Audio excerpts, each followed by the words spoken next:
So most of you may know that they supported Foo Fighters. Was it last year?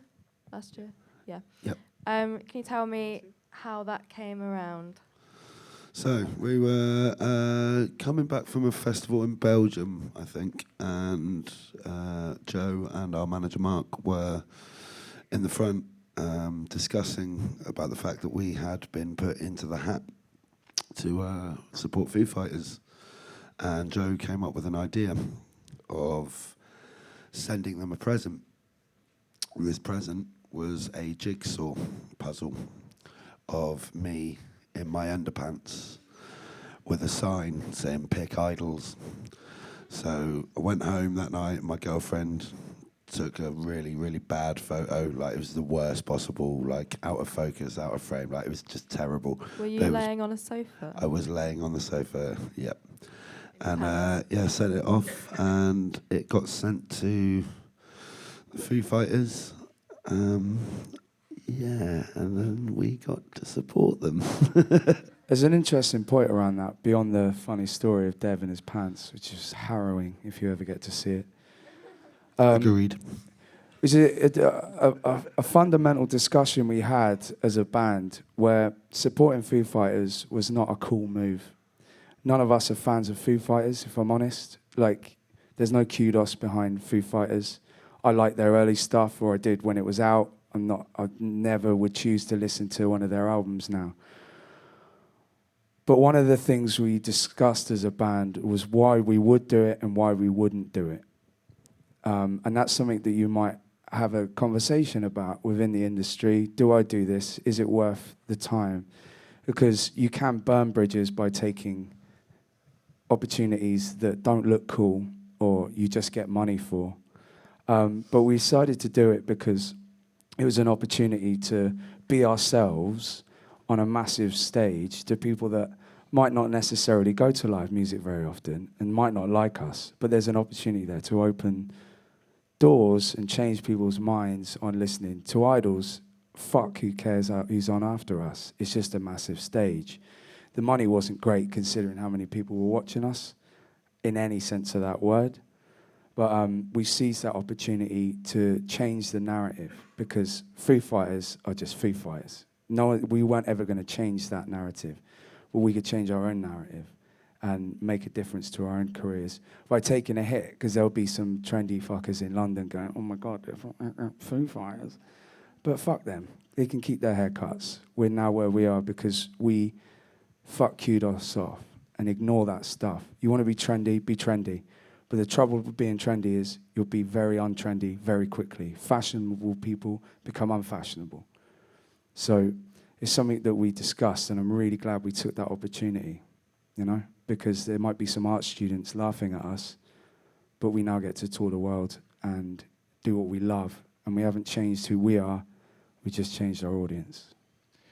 And another thing that I would take from that is, like, if you get an opportunity to do something, try it, seize it. Like, if you see someone that you admire, like a musical hero or something like that, go over and speak to them, talk to them, and, like, you know, try and gain something from it. And, like, you know, if you do find out that you're in the hat for supporting a band, try and think of a way of going extra, a way of sealing the deal, get that chance.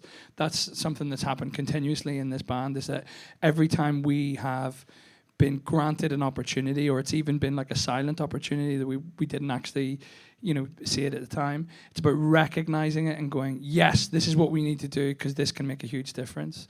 So anytime you get that kind of opportunity, or even just by chance bump into someone, be ready to kind of give them a little talk and tell them why you love what you do and why what you do is great. Yeah, going the extra mile. Not many people do that anymore. Word of mouth, physical contact. Don't send Facebook messages. Don't send emails. It's not going to work. You go out there. You find out where you know the tour manager drinks. Find them after the show. Give them something. Don't be blasé about it. Act passionately. If you give a shit about your music and your art, show that. Don't play cool, because no one cares. There's millions of people playing it cool right now. There's no time for it. Go out there, take a photo of your bassist in his pants, send it as a jigsaw puzzle, you'll get to support Foo Fighters. Hands down. It was like a conversation I had with my manager where he said we're up for it. I immediately thought that, and I went, if we do that, we will definitely be supporting Foo Fighters. I know it, I guarantee it. Because all those other bands will be bigger than us. And they'll be like, yeah, let's put ourselves forward by going, yeah, we're up for it. Like, we changed it. You just got to, like, think outside the box, as in, what would a band have done 20 years ago?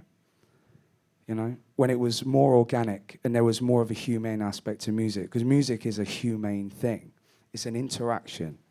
And all this email, all this like online shit is great, you know, but you're one in a million and no one cares. Also, like everyone that I have met in the music industry is really excited about enthusiastic people that want to learn from them and want to gain something from them. If someone comes up to me and goes, "Oh, I saw you were playing such and such a pedal," I'm like, "Oh my god, I love this pedal!" Oh, and you start talking to the person, you know. So if you approach people with enthusiasm, you're going to receive that energy back 100%. Further to all this as well, even though it's kind of a sidebar, but it's equally as important. You're going to play shows to like 10 people in a room that's 300 cap. It's going to happen. It happens a lot. But you need to play exactly the same, regardless of how many people are in that room. Because, as we know, you don't know who those 10 people are. One of them could be someone that can open another door. And it's also because they paid to see you. They are there. One important point. Those 10 people, if they're nobody in the sense of industry, are really important. Yeah. Because those guys turn up to shows and they tell 10 of their mates who turn up to shows, because they're all over 40 and they love music.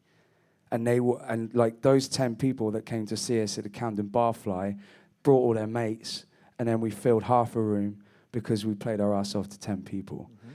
Don't worry about the industry. They will catch up. They're lazy. They'll turn up to a show when the room's full. Fill it with people that care. And that's those 10 people. Absolutely. So don't, like, always, no matter what, play the show that you came to play. Put everything you have into everything you ever do.